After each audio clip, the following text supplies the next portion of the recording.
think there's a need for these movies. There's sort, there's something that the kids need? can. Yeah, there's something the kids can call their own. Don't you remember? Come on. Remember back to your old Reeboks, what you liked when you were 15? Yeah, Come but on. Not scary stuff. I hate to say this, Freddie, but I can't go and see your movies. I am too afraid. That's all right. There's all sorts of movies we all don't see. I'm not a big fan of watching Joe Clayburgh take Valium.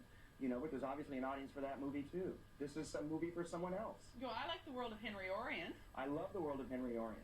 I love that movie. Peter Sellers. Oh. How do you get ready to be Freddie?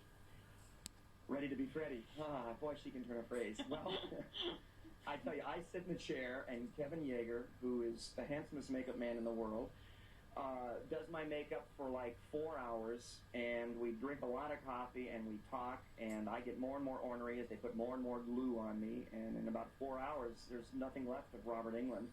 It's just this cantankerous cuss named Frank Kroger.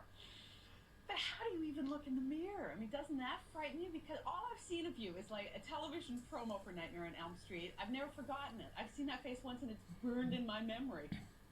Burned. Good choice of words, Val, because that's just what happened to Fred. He's disfigured from the vigilante parents that burned him to death. Remember, 2 wrongs don't make a right.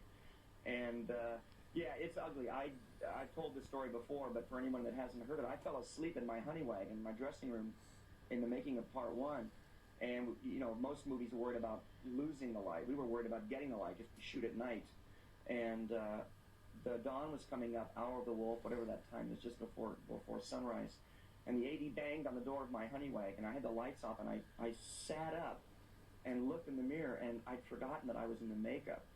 And I had morning mouth, and everything else, and I was sort of like half asleep, and there was this bald little man looking back at me. It seared itself into my brain, that image. Yeah, I've scared myself.